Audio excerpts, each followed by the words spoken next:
Hello guys, so today is a new topic. We are moving on to preventive dentistry. Okay, so my reference texts are Soban Peter, same book. Then I have referred here Hiramad, that is textbook of preventive and community dentistry, second edition, and primary preventive dentistry of Norman Harris, eighth edition. Okay, so this topic is all about prevention. Okay, how to prevent the dental diseases, how what all techniques we can use, what all methods we can use to prevent dental diseases. Okay, now you know what is a prevention, what are the levels and all.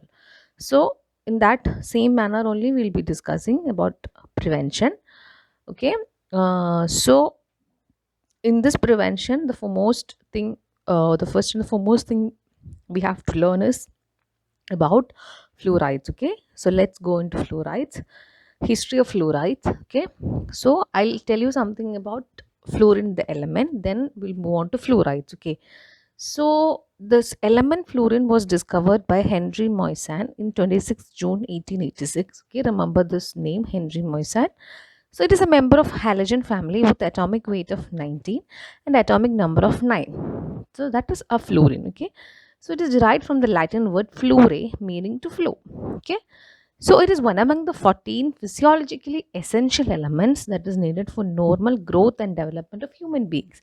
So fluorine element is essential for our growth and development. Okay, so it is the most electronegative and reactive among all the other elements. Okay, fluorine. Okay, so when it exists in its anionic form, it is known as fluoride. Okay, so now we can see what are the phases of fluoride discovery. Okay, so it is divided into clinical discovery phase, epidemiological phase, demonstration phase, and technology transfer phase. Okay, so that is how this fluoride was identified. Okay, so what are the history behind this? Okay, so it is divided into four phases. Okay, so from 1901 to 1933 it is clinical discovery phase.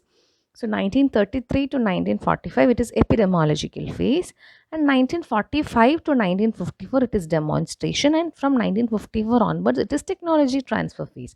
So history of fluorides, it started when Frederick Mackay in 1901 he had noticed a peculiar type of stain. So Frederick Mackay was the first person who pioneered this. Okay, so there it was locally known as Colorado stains, and this Mackay called this as mottled enamel. Okay, this peculiar type of stains. Okay, in 1908 he presented a case in the State Dental Association in Boulder regarding this.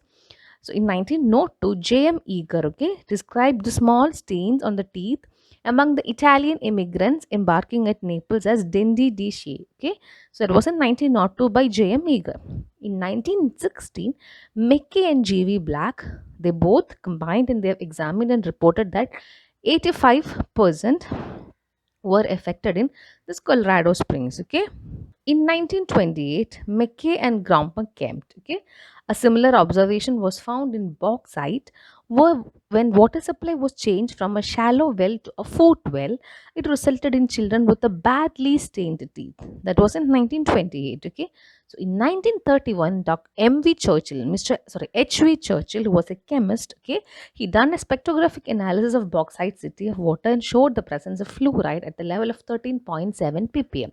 So thus this fluoride thing, or the fluoride came into this limelight. Before that, the cause of this, or the culprit behind this, was entirely hidden. Okay, so Churchill was the person who had identified like it was due to the presence of fluorine in water that is leading to this mottled enamel appearance. Okay, from 1931 onwards, it is the phase, or it comes Dean's activities. Okay, so that is why the clinical discovery phase ended in 1933. So they have identified it is due to fluoride. Okay, 1933 to 1945 it is epidemiological phase. Okay, that starts from Dean. Okay, so in 1931 he had carried out various famous shoe leather survey, that is 22 cities survey. Shoe leather survey is 22 cities survey, and he had studied the relationship between fluoride concentration in drinking water, mottled enamel, and about effect on its on dental caries. Okay, so in 1939, Dean and Mackay combined together and they came out with the most important, conclusive, and direct proof that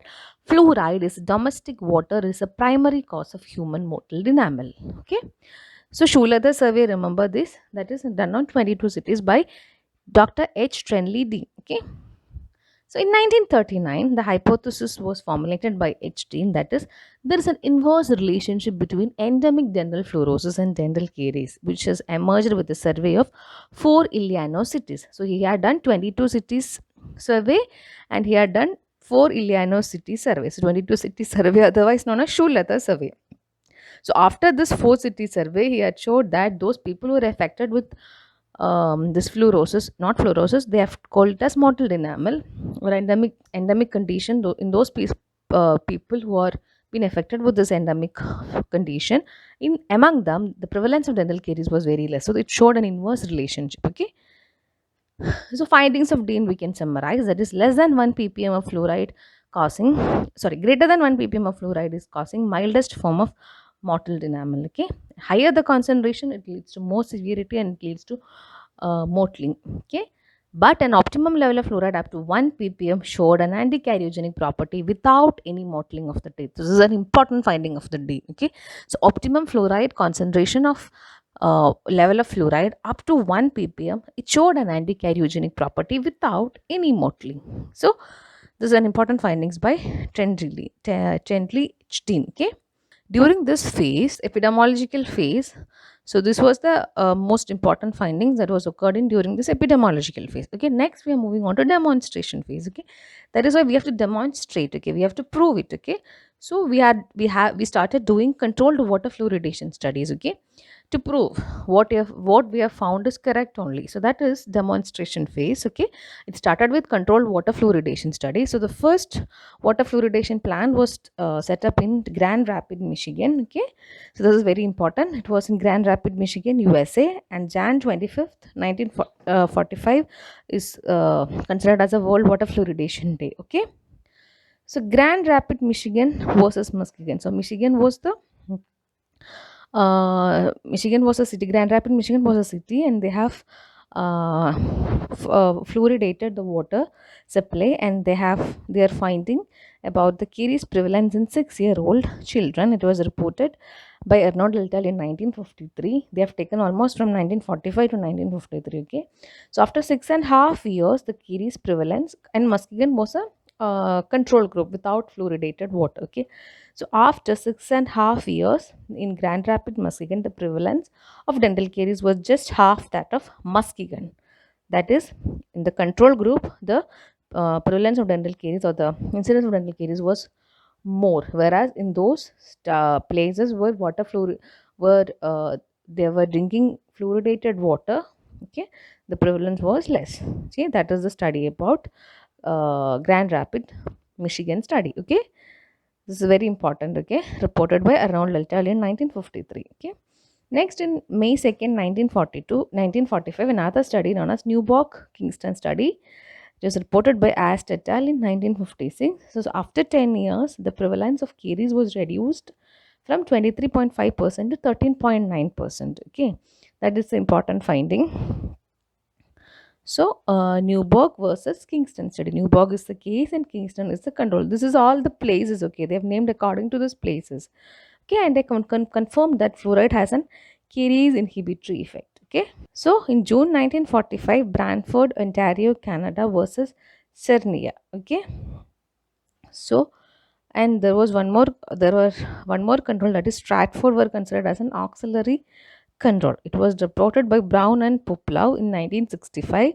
And after 17 years, they found out that 55% reduction in Ontario compared to Cernia, but similar to Stratford. Okay, that is another study, Brantford, Ontario versus Sarnia, and along with an Oxford auxiliary control was that is Stratford, where the 1.3 ppm of fluoridated water was being used. Okay, so that is another study. Next is Evanston Oak Park study. Okay, after 14 years, there was 49% reduction in caries was seen in Evanston. Okay, then in March 1953, Till Columberg study. Okay, after 13 years, 58% reduction in dental caries was seen in Till. Till is a place in Netherlands. Okay, so after all this demonstration of studies, you have to study the names. Okay, and their authors. Okay, which are the studies: Grand Rapids, Muskegon, Till Columberg, Evanston Oak Park. Then what else?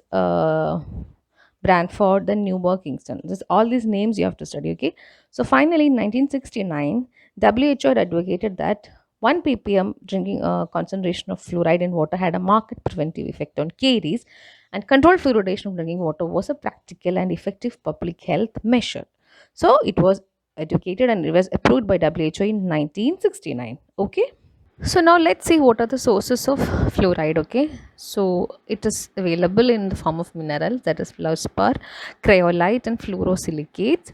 Okay, it is found in large rocks. So due to the leaching process, this fluoride fluorine will leach into the underwater wells. That is how the underground water or the water in the well get concentrated with fluoride ions. Okay, then in various food also this fluoride is available, fluorine is available.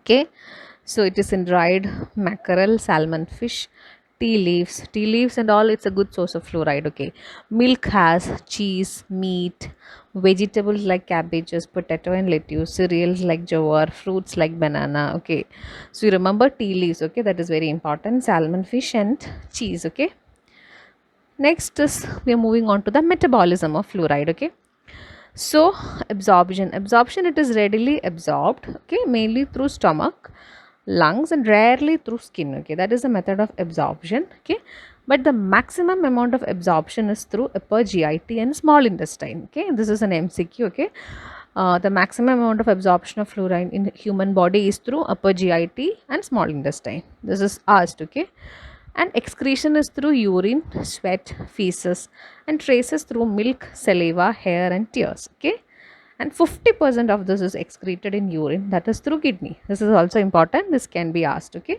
so 50% is excreted through urine. Storage is in bone and teeth. Okay, so 99% of all the fluoride is found in the calcified tissues. Okay, that is mainly bone and teeth, and the highest concentration is seen in the enamel, that too on the outer surface of the enamel. So remember, this highest concentration of fluoride is seen in the outer surfaces of the enamel. Okay. Next is concentration in ppm versus its effect. This is very important. This table you have to by heart. Okay. So what is ppm? It is like milligram per liter of water. So 1 ppm means 1 milligram in 1 liter of water. Okay, that is what ppm means. Okay, so these are the different concentrations and what are the effects. Okay, so if the fluoride concentration is between 0.7 to 1.2 ppm, so it's all depending upon the temperature of the area. Okay, and if it is like that, it prevents dental caries and there is no evidence of dental or skeletal fluorosis. That is the optimum level of fluoride concentration. Okay, and if it is between 1.5 to 3 ppm and it is consumed over a period of 5 to 10 years or more, so 1.5 to 3 ppm consumed over a period of 5 to 10 years or more, it results in dental fluorosis, that is very milder form. Okay, next we have 4 to 8 ppm which is consumed over a period of 15 to 20 years, it results in, so it is greater concentration and consumed over more duration. Okay, it results in dental fluorosis, that is severe form, and skeletal fluorosis of milder form, that is 4 to 8 ppm consumed over 15 to 20 years. Next is greater than 8 ppm consumed over a period of 5 to 10 years or more, it will result in dental fluorosis also severe, skeletal fluorosis also severe. Okay, so they will ask you like a fluoride concentration of more than 8 ppm is consumed over a period of 5 to 10 years will result in what, like that can be asked. Okay, so this table you have to by heart. Okay, so next we are moving on to the benefits of fluoride, like what are the benefits and how it is achieved, that is mechanism of action as well. So two primary biochemical actions, mainly through two primary biochemical action, that is inhibition of demineralization and it promotes remineralization of the carious enamel. Okay, that is the main important benefit, that is it inhibits demineralization and it enhances remineralization. Okay, next is it will help or it aids in the integration of fluoride ions into the hydroxyapatite crystal, thus forming a more stable fluorapatite. Okay, it will replace the OH ions from the hydroxyapatite, and when the fluoride comes, OH ions is replaced by the fluorine ion and it will form fluorapatite, which is more stable and less soluble to acid attack. So thus This will prevent the dissolution, or it will resist the dissolution from acids. Okay, that is the two major things. Okay, so let's see what are the mechanism of action. It promotes remineralization and repair of the tooth surface and inhibits demineralization, that is mainly by conversion of hydroxyapatite to fluorapatite, which is a more stable and a less soluble compound. Okay, it reduces the ability of the oral bacteria to produce acid from carbohydrates, thus inhibits plaque formation, and it strengthens the enamel before and after the tooth erupts. Okay, that is by increasing the surface area, that is some morphological changes it will aids in. Okay, so strengthens the enamel. Okay, these are the three important core mechanism of action of fluoride. Okay, so next we are moving on to the safety aspects of fluoride in caries prevention. Okay, so there is an ultimate need for vigilance when employing fluoride therapy, particularly in children. Okay, we should be very conscious. So according to WHO 1963, they have recommended optimum levels of fluorides for drinking water as 1 ppm. Okay, so anything beyond that is harmful. Okay, so the average daily intake of fluoride from all sources for adults, it should be between 2 to 2.2 milligram, and for children it should be 1.2 milligram. Okay, this is very important.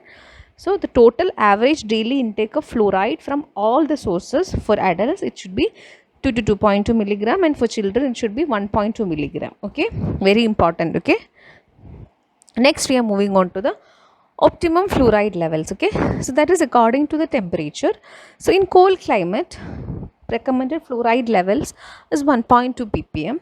So in extremely hot climate it is 0.7, and in moderate climate it is 1 ppm. Okay, so the reason behind this difference is higher temperature, there is increased consumption of water containing fluoride. Okay, so that is why we are giving them a 0.7 ppm. Okay, so if you're giving them more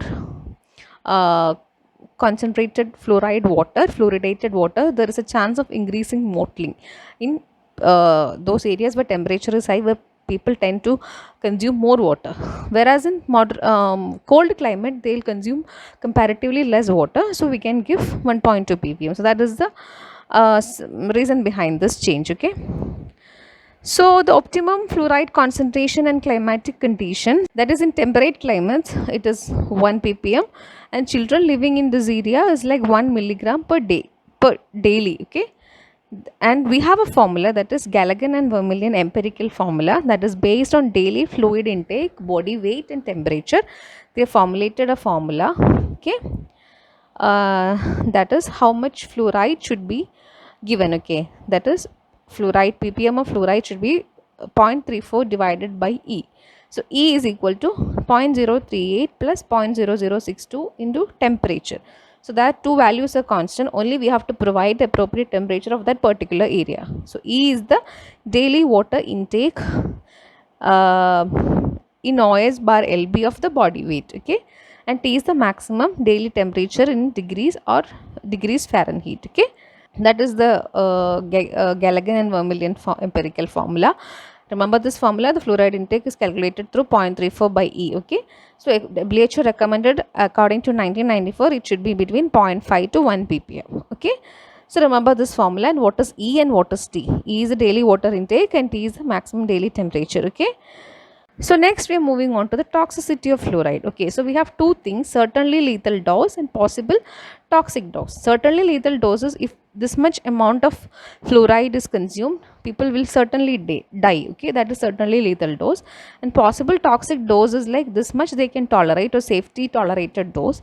It can even leads to death kind of complications. Okay, so certainly lethal dose for fluoride is 32 to 64 milligram fluoride per kilogram. Okay, so this much amount of fluoride if they consume, they will certainly die. That is certainly lethal dose, 32 to 64 milligram fluoride per kilogram. So what is this possible toxic dose, PTD, or safe tolerated dose? It is 8 to 16 milligram fluoride per kilogram. Clear? Remember these values, 32 to 64 and 8 to 16. Okay, and this possible toxic dose is defined as the minimum dose that could cause toxic signs and symptoms, including death, that should trigger immediate therapeutic intervention and hospitalization. Okay, so very simple, the minimum dose which can cause toxic signs and symptoms, even it can cause death, so we should provide immediate hospitalization and intervention. Okay. So that is about toxicity of fluoride.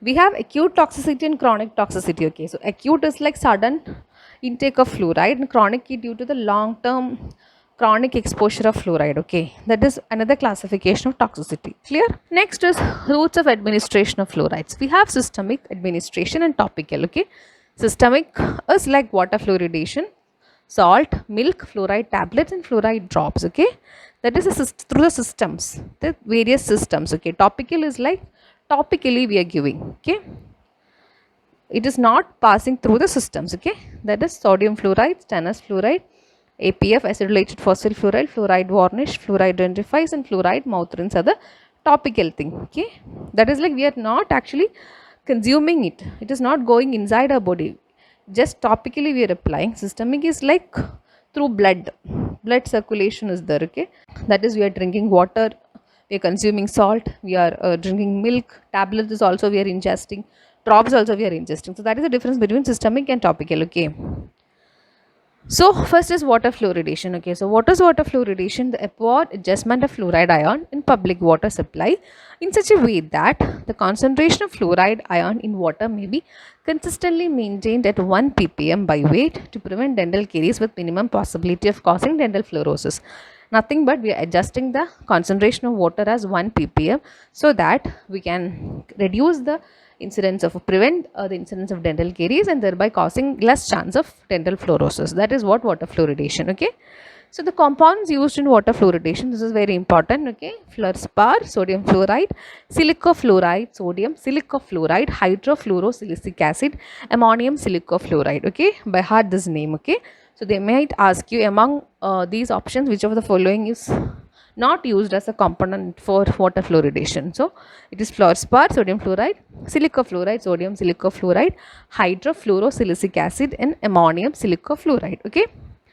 Next is limitations of water fluoridation. The major limitation of water fluoridation is that it requires a centralized pipe water distribution system because we are fluoridating the water in the central pipe water supply. So it is not feasible in a country like India where only 30% of the population have a central pipe water distribution, whereas more than 70% depend upon other water sources. So that is why water fluoridation is not feasible in India. Okay. So next we are moving on to school water fluoridation. So it is a alternative to community water fluoridation, that is just what we have studied just before.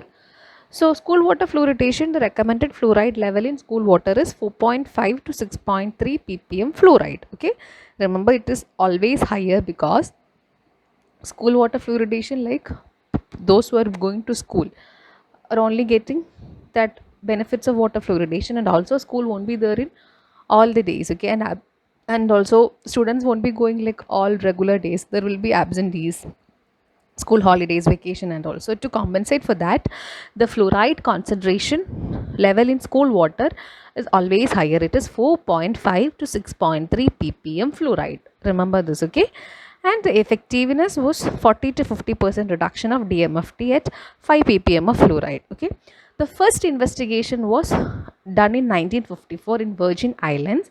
Remember this name, Virgin Islands. The investigation was done for school water fluoridation. It was found to be not satisfactory. Okay, in 1965, Horowitz et al. Found out that 22% less DMFT was seen in fluoridated school compared to other school. Okay, so that is the important points about school water fluoridation, and the above mentioned is just the elaboration of the study conducted by Horowitz et al. That is not important for you. So next we are moving on to salt fluoridation. Okay, so it was pioneered in Switzerland by Webse. Okay, so Webse in 1961 was a frontier, or was the person who had introduced salt fluoridation. Remember this, Webse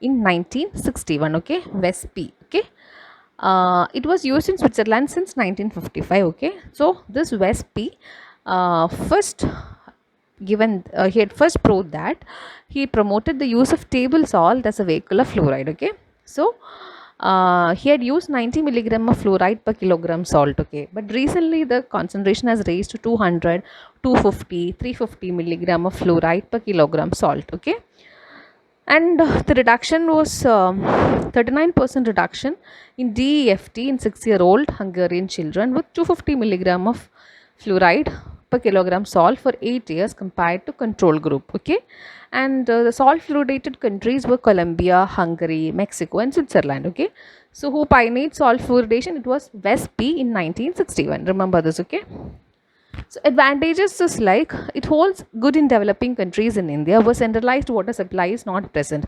So salt is like usually consumed by each and every person. So it is in a country like developing countries like India where central water pipe supply system is not available. The salt fluoridation is a better option. Okay, and it permits individuals to accept or reject it because it is not forcefully done. Because since if you are fluoridating a water, people are they have no other options, they have to use that water. But salt is like they are respecting the individual choice or demand, like they can consume or they don't want. If they don't want to consume, they can reject it. Okay, so that is what it permit individuals to accept or reject it. It is inexpensive, right?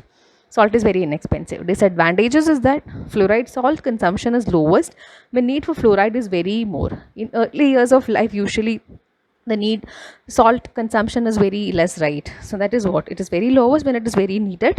And the current view is that increased salt consumption will cause hypertension. So this is the advantages and disadvantages of salt fluoridation. So it was pioneered by Westby in 1961. Okay, so next is milk fluoridation. Okay, so it is both available in liquid and powder form. Liquid is like pasteurized or sterilized, and powder containing variety of fluoride agents. Okay, it was pioneered by Ziegler in Switzerland in 1956. Ziegler milk fluoridation in 1956. So the compounds used are sodium fluoride, calcium fluoride, disodium monofluorophosphate and disodium silicofluoride. Okay, so just remember the compound names. Okay, then efficiency moderate, carries prevention 40 to 50% reduction. Okay, then fluoride supplements. Okay, we have tablets, lozenges and drops. So it can be sodium fluoride or acylated phosphate fluoride. Okay, the main contents. Okay, so tablet available in dose of sodium fluoride, doses are given below: 2.2 milligram, 1.1 milligram and 0.55 milligram. Okay, so this table is the dosage according to which fluoride concentration of drinking water. So it is given by American Academy of Pediatric Dentistry. Okay, so this is the age and the fluoride concentration of less than 0.3, 0.3 to 0.7 and greater than 0.7. Okay, so from birth to 2 years, the fluoride concentration of drinking water is less than 0.3. We have to give 0.25 milligram of fluoride supplements. Okay, and if it is between 0.3 to 0.37 as the fluoride content in drinking water, we have to give 0 mg. If it is greater than 0.7, absolutely there is no need for fluoride supplements. That is for 2-year group. Okay, and for 2 to 3 years, if it is less than 0.3, if they are drinking a water content of fluoride less than 0.3, we have to give fluoride supplements of 0.5 milligram, at least 0.5 milligram. And if it is between 0.3 to 0.7, we should give 0.25 milligram. And if they are drinking greater than 0.7 ppm of water, fluoridated water, 0 mg, no need for giving supplements. Okay, if 3 to 14 years, the children is 3 to 14 years, if fluoridated water concentration is less than 0.3, we should give them 1 milligram. 0.3 to 0.7, 0.5 milligram. If it is greater than 0.7, there is no need. Okay, so remember this table. They can twist and ask anything. Okay, if they are living in a fluoridated water with a concentration of 0.3 to 0.7, how much should be the fluoride supplement for a children aging 2 to 3 years? So you have to study this table. Okay, so remember this table and study this table by heart. Okay, so that is all about systemic fluoridation. Now we are moving on to topical fluorides. Okay, so this is a delivery system which provide fluoride for local chemical reaction to the exposed erupted surfaces or erupted surfaces of the erupted dentition. That is what topical application, local application. So we have two categories under this. We have professionally applied and self-applied. So let's see what are the professionally applied topical fluorides. So Bibby in 1942 repeated the application of sodium and potassium fluoride and found out that there was reduction in caries. Okay, so sodium fluoride, APF and stannous fluoride, it is available as aqueous solution, gel, prophylaxis paste and dental varnish. So these are the main topical fluoride agents. Let's study this in detail. Okay, so we are comparing mainly sodium fluoride, stannous fluoride and APF. Okay, so this is the topical fluoride agents. Okay, so we are checking for percentage of fluoride, ppm of fluoride, frequency of application, taste, stability, tooth pigmentation, gingival irritation, and their average effectiveness. Okay, so in sodium fluoride, the percentage of fluoride is 2%. In stannous fluoride, it is 8%, and APF it is 1.23%. APF is acidylated phosphate fluoride. This table is very, very, very important. By heart this table. Okay, repeatedly questions are being asked. Okay, then what are the concentration? What is the ppm of fluoride? Sodium fluoride, it has 9,200. Stannous has 19,500 and APF has 12,300. Okay, then what is the frequency of application? Okay, sodium fluoride 4 weekly intervals at 3, 7, 11 and 13 years, and it was introduced by Knudsen. So otherwise this technique is also known as Knudsen's technique, that is the application of sodium fluoride. Okay, next we have stannous fluoride. So sodium fluoride, they have to come 4 times at weekly interval, and that too in 4 different ages, whereas stannous fluoride just semi-annual, like twice in a year. Okay, so it was given by Mueller's. Okay, Mueller's technique, that is stannous fluoride application. Then APF also, it is semi-annual, like twice in a year, 1 or 2 times per year. It was technique is otherwise known as Brudivol's technique. Okay, the taste is, it is bland. As in stannous fluoride is disagreeable taste. It has got a taste of that compound, that is, since it contains tin, so it is disagreeable taste. And APF is acidic, since it is acidylated phosphate fluoride. Stability, sodium fluoride is stable, stannous fluoride is unstable, and APF is stable in plastic container. So sodium fluoride does not cause any tooth pigmentation, APF also does not cause, but stannous fluoride will cause tooth pigmentation. So gingival irritation, since it has got a disagreeable taste and it has got a tin content, stannous fluoride can cause occasional transient gingival irritation, whereas sodium and APF doesn't cause any gingival irritation. So effectiveness is 29% for sodium fluoride, 30% for stannous fluoride, and 28% for APF. Okay, so this table is very important. Each column, each row can be an MCQ. Okay, so by heart this table. Okay, this is given in Pulse, this is given in your Soben-Peter, everywhere it is given, so just by heart it. Okay, so now we are moving on to the method of preparation of topical fluorides. So let's say about sodium fluoride. So it is available both in powder and liquid form. We have to prepare the sodium fluoride solution. This compound recommended for use is 2% solution. So by dissolving 20 grams of sodium fluoride powder in 1 liter of distilled water in a bottle. Okay, so there is one important phenomenon or reaction takes place when during sodium fluoride preparation. So that is known as chalking off effect. Okay, this is very important. Repeatedly I've seen questions asked on this chalking off effect. It is seen in topical fluoride, that is exclusively sodium fluoride topical application. Okay, so let me explain what is chalking off effect.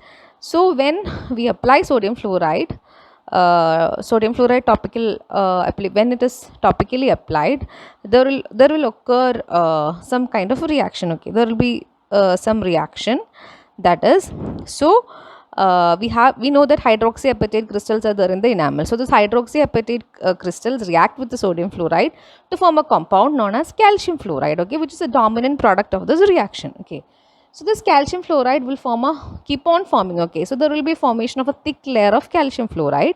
Hence, it will interfere with the further diffusion of fluoride from the topical fluoride solution to react with hydroxyapatite crystals. So when this thick layer of calcium fluoride is formed, eventually it will block the entry of the further fluoride ions. Okay, this sudden stop of the entry of fluoride ions is known as chalking off effect.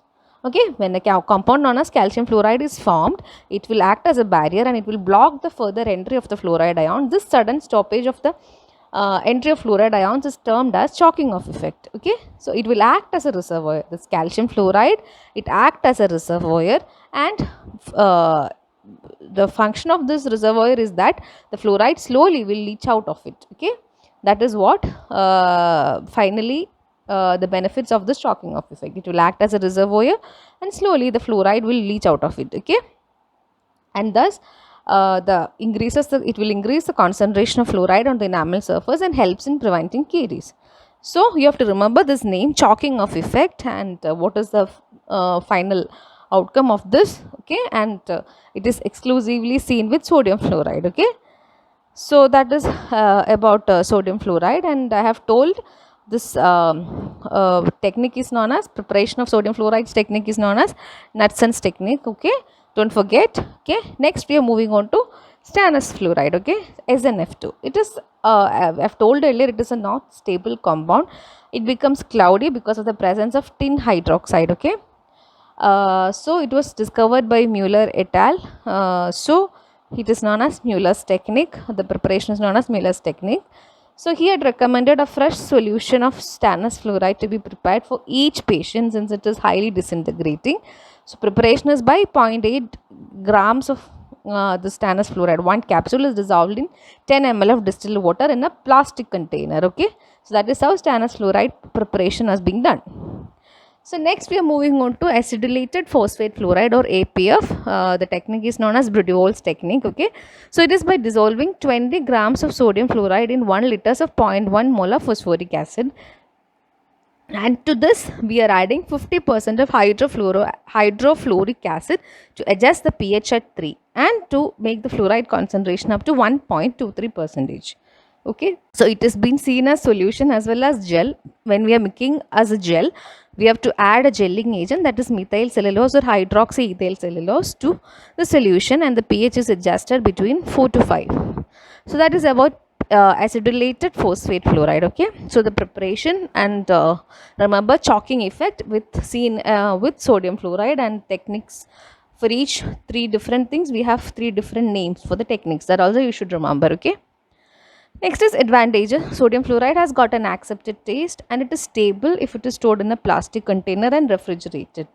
Okay, and sodium, that is about sodium fluoride. Stannous fluoride, it is procedure frequency compiles within 6 months. So that is like biannual application, and so that is a very good advantage. So that is what procedure frequency compiles with 6 months recall appointment schedule, biannual application. Then APF advantage is that it has got an acceptable taste and it is stable if it is stored in a plastic container, and similarly procedure frequency compiles with 6 months recall appointment schedule. That is same, there is no frequent appointments, whereas sodium fluoride has got weekly intervals, like we have to come 4 times, right. So that too in different ages. So this is like biannual application is, so that is a great advantage for stannous and APF, okay.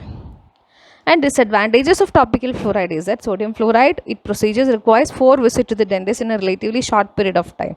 I told you before. And SNF2 has got a bitter metallic taste. It need to be freshly prepared for each application.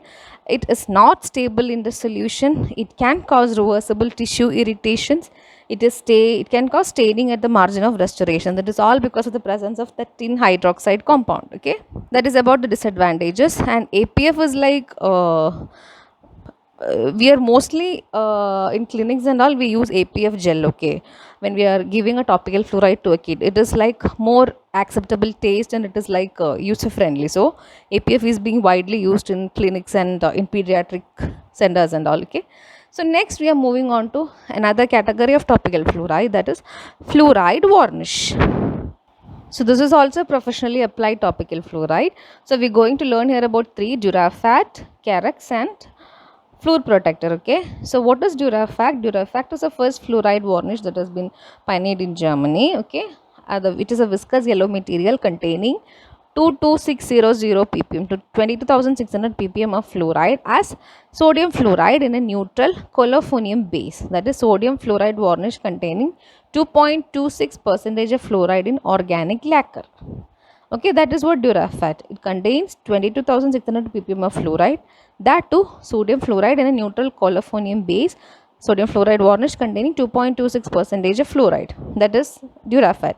Study the ppm and concentration, okay, I mean percentage, 22,600 and 2.26%, okay. Next we are moving on to Fluor Protector. Fluor Protector is a clear polyurethane based product containing 7,000 ppm of fluoride from an organic compound difluorosilane. Okay, 7000 ppm of fluoride from an organic compound known as difluorosilane. So it is a silane fluoride with 0.7 percentage of fluorine in a polyurethane based lacquer. This is very important. Questions I have seen, like what is fluid protector, what is the compound? It is like a silane fluoride with 0.7 percentage of fluoride in polyurethane based lacquer. So Durafat has got 2.26 percentage of fluoride, this has got 0.7 percentage of fluoride, fluid protector. Carex containing lower fluoride concentration than Durafat, that is 1.8 percentage of fluoride. Okay, just have a look on the effectiveness. Durafact has got higher effectiveness, that is permanent. It has shown 30 to 40% of reduction, and primary has got 7 to 44%. Fluid protector has got 1 to 7%, and Carex effectiveness is equivalent to Durafat.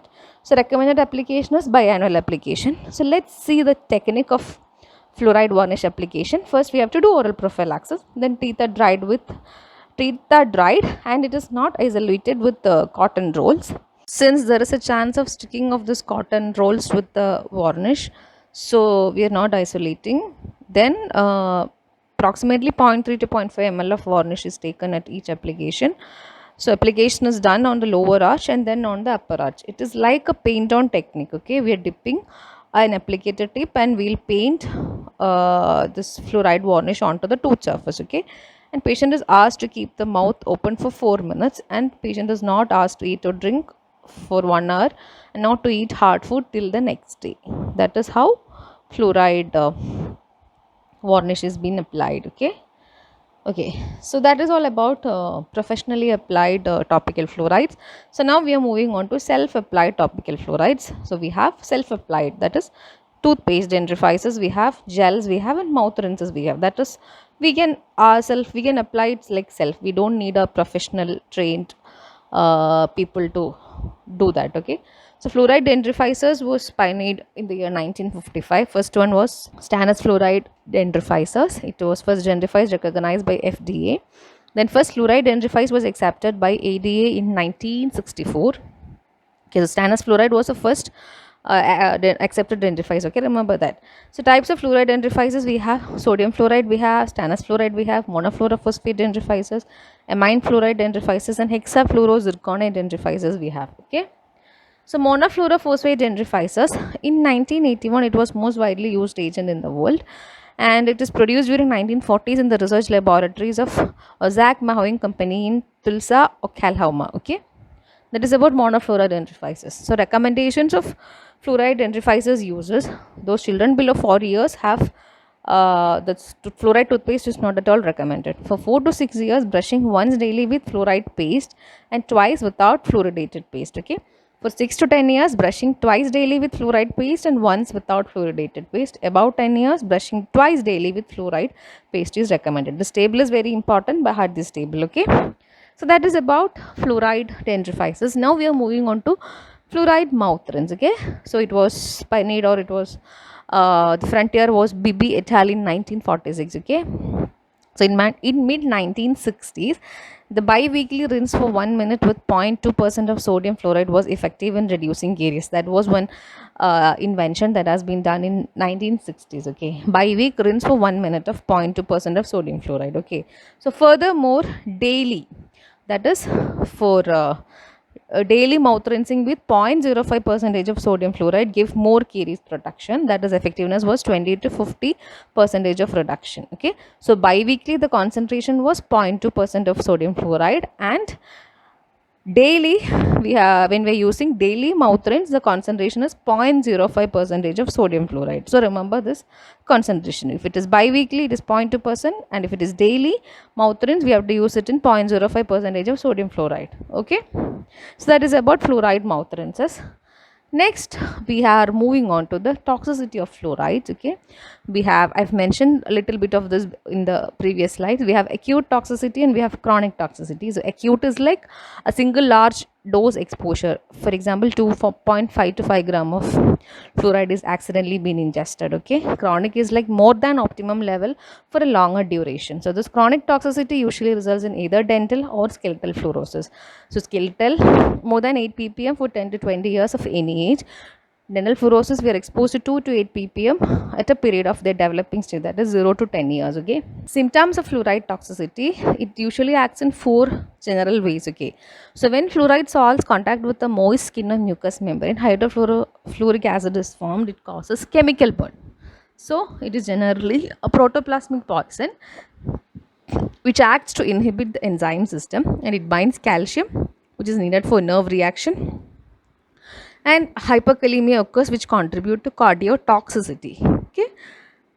So chemical burn it will result, it will cause protoplasmic, it is act as a poison, then it binds to calcium, and finally it results in hyperkalemia that constitute for cardiac toxicity. Following this ingestion of fluoride, nausea and vomiting can occur, and it is due to the production of hydrofluoric acid in the environment of stomach. It causes irritation to the stomach wall as well, cause general signs of muscle tetany due to the drop in blood calcium, and this can also be accompanied by abdominal cramps and pain. Okay, so these are the problems that can occur as a result of fluoride toxicity. Okay, and finally acute fluoride toxicity. Okay, when we consume large amount of fluoride accidentally, ingestion of large amount of fluoride accidentally can cause this acute fluoride toxicity. Okay, so finally this hypocalcemia and hyperkalemia intensity results.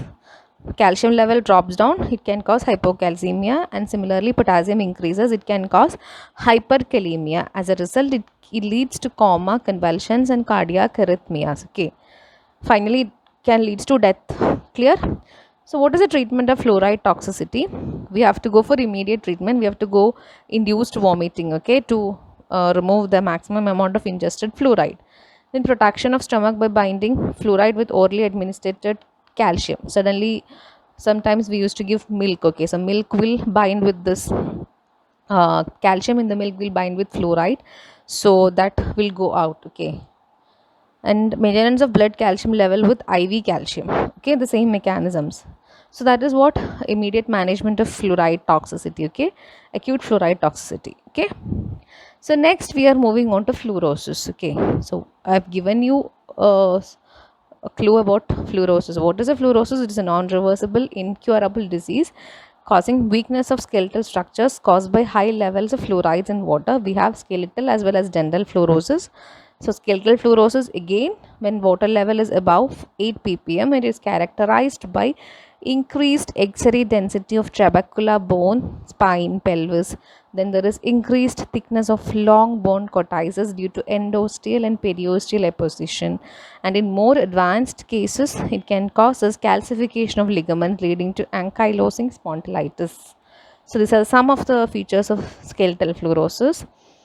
Usually it will cause us increased X-ray, increased density of trabecula bone. Okay, there will be increased thickness of long cortices due to periosteal and endosteal apposition, and more advanced cases it can cause us even calcification leading to spondylitis. Then other effects, it can also cause gastric complaints, it can cause osteosclerosis and exostosis of long bones, vertebrae, jaw bones and other flat bones. Usually it is misdiagnosed as rheumatoid or osteoarthritis. Okay, so this is very important. In early cases, you have vague pain in small joints, knee and joints of spine. In later cases, you have stiffness of spine and limitation of movement. And in advanced cases, you will have a feature known as kyphosis, that is difficulty in walking, partly due to stiffness and partly due to neurological lesions, which is otherwise known as crippling fluorosis. So there will be difficulty in walking, and due to difficulty in walking due to stiffness and partly due to neurological lesions, and this feature is otherwise known as this representation is otherwise known as crippling fluorosis. So early cases there will be small pain, later cases there will be stiffness, and advanced cases causes kyphosis. Okay, so next is distribution of fluorosis in permanent dentition. So usually posterior teeth are more affected than anterior in both maxilla and mandible. Okay, and it is occurs symmetrically within the arch. So these are the order. It is highly seen in premolar, followed by second molar, followed by maxillary incisor, canine, first molar and mandibular incisors. So this order is very important. Okay, this is I think this one question is there in your pulse. Okay, so highest fluorosis distribution is seen usually in premolar, okay, and lowest in mandibular incisors. Okay, then distribution of fluorosis in primary dentition. Usually it exhibit less fluorosis than the permanent successors, but the distribution has followed the similar pattern.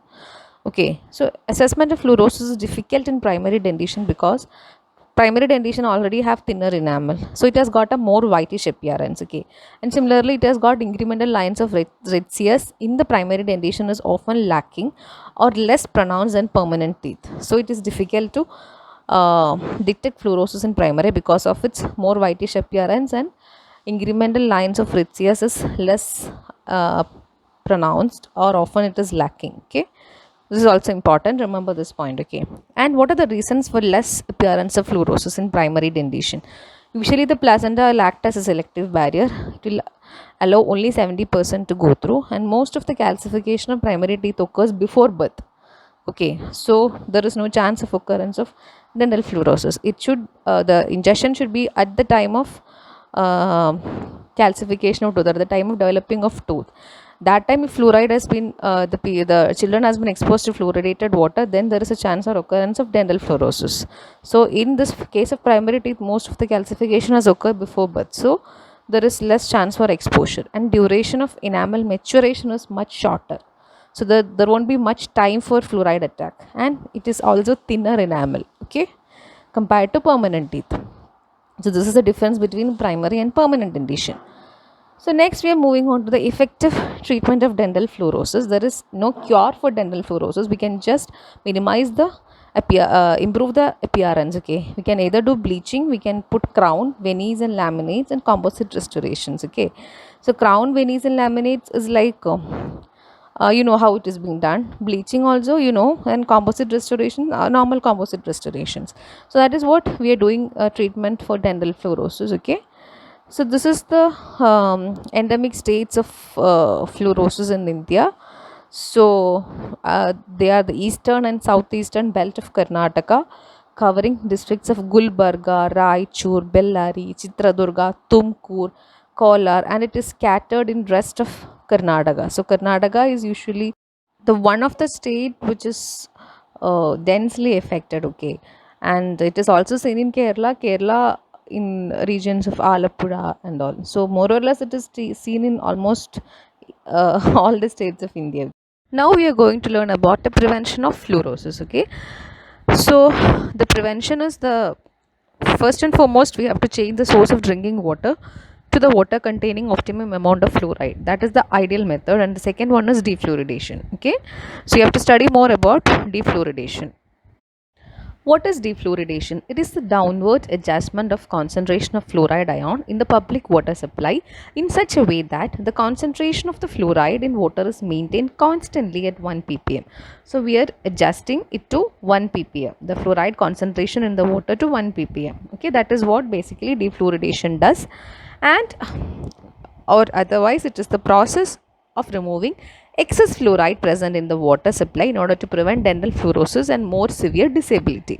Okay, or we are doing methods to prevent the excess fluoride ions to prevent dental fluorosis. Okay, so defluoridation methods. Okay, there are mainly two broad categories based on the exchange process or adsorption, and second one is based upon the addition of chemicals to water during treatment.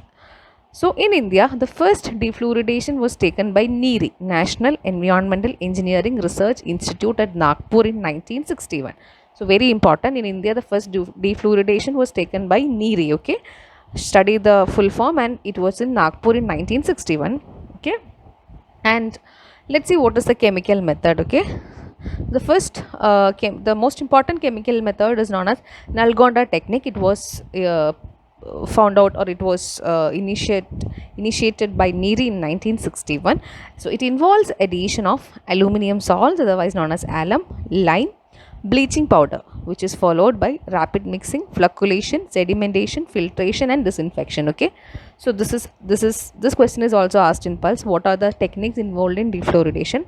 This order you have to study: first addition of aluminum salts, then lime, then bleaching powder, and after that there is few techniques you have to do, that is rapid mixing, Then there will be flocculation, there will be sedimentation, then filtration and disinfection. That is, after addition of this agents, there will be inside the tank, you can observe, that is like rapid mixing, then there will be formation of floccules and sedimentation, then we have to do filtration, and finally disinfection. Okay, this is the method. Okay, so aluminum salts, it can be either aluminum sulfate or chloride or combination of two. Okay, then dose of lime, it should be 1/20th of aluminum salts.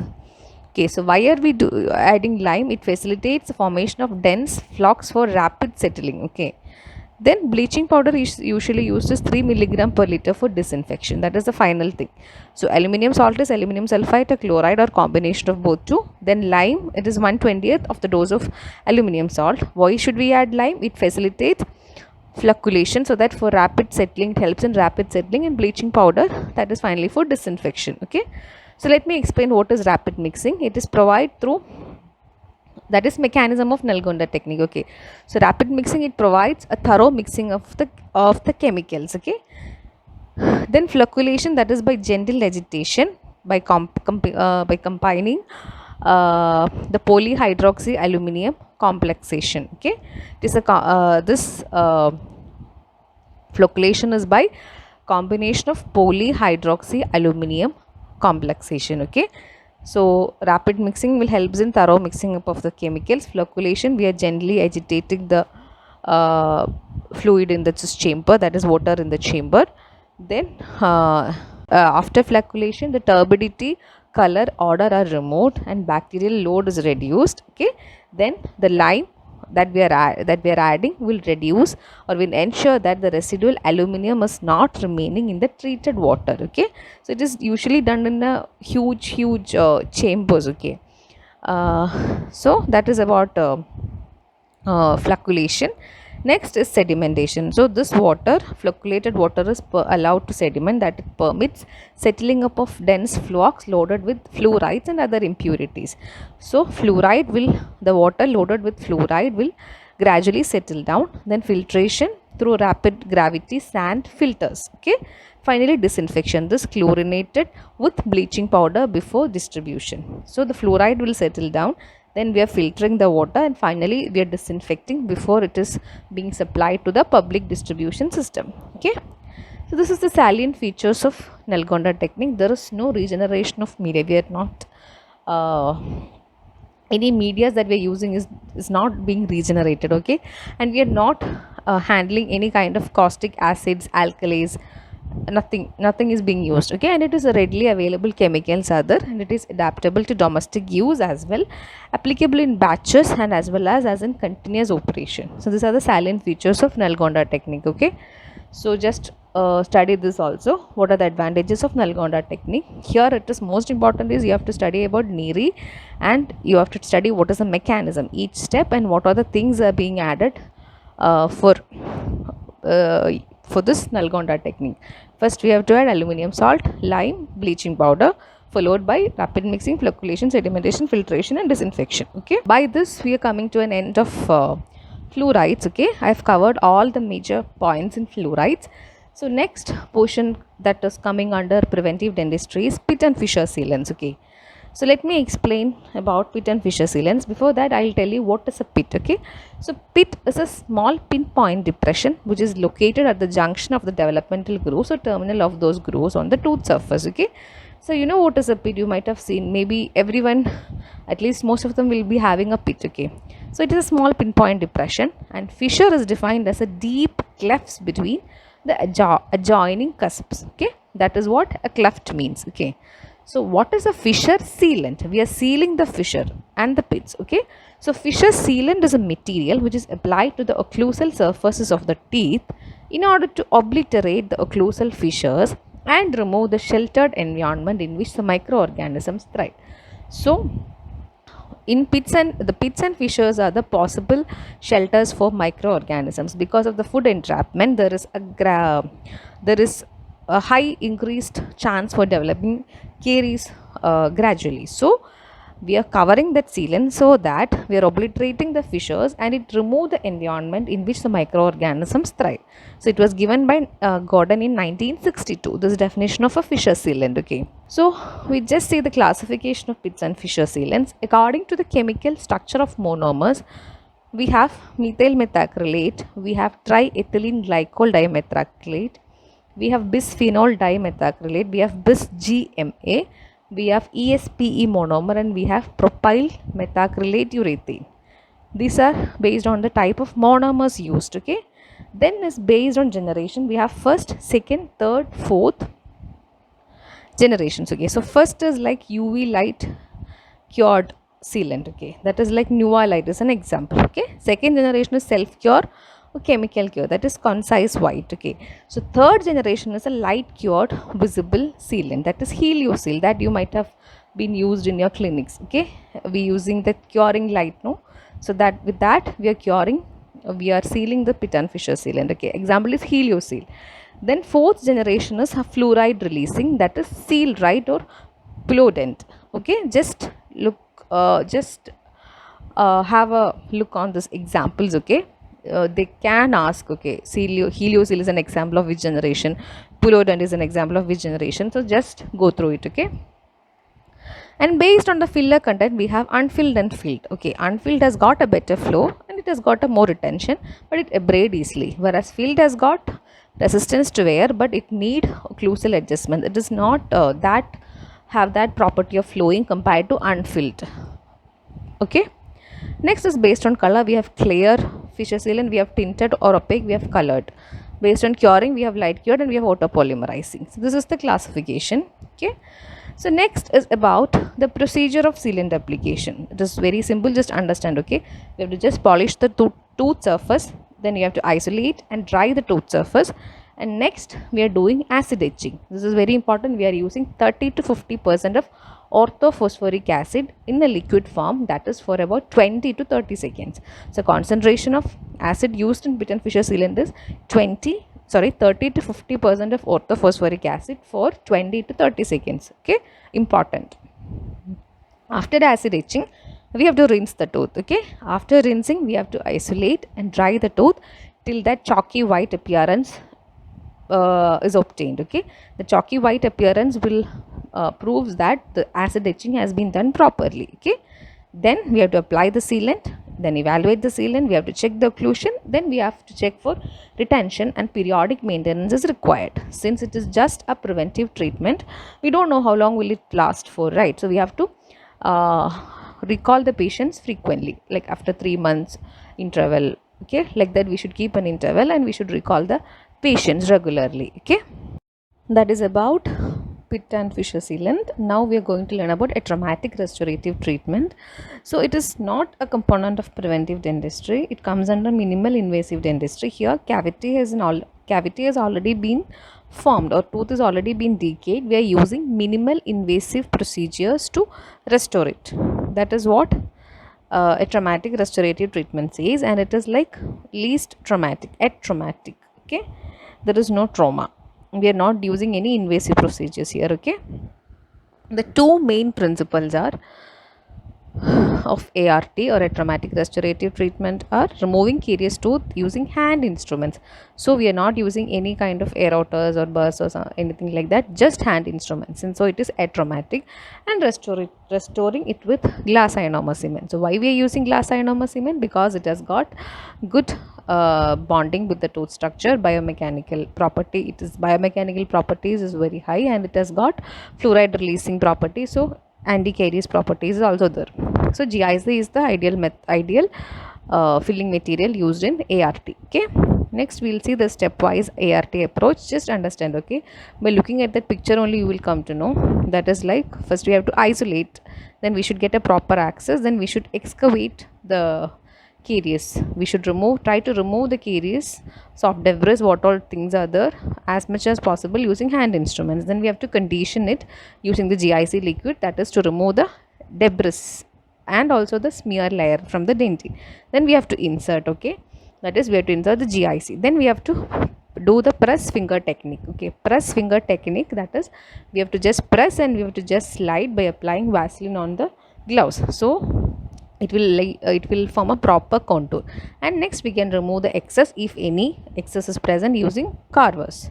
So this is all the steps about ART. The press finger technique is very important. This is used in ART. Okay, remember this. It is there is one question in pulse. Okay, so that is all about preventive dentistry.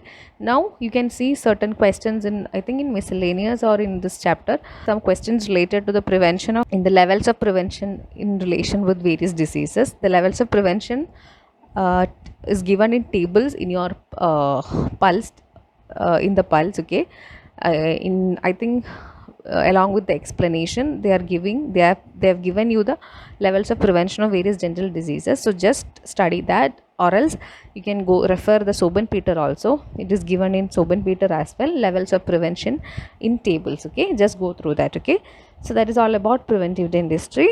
Okay, try solving out the questions. Okay, thank you.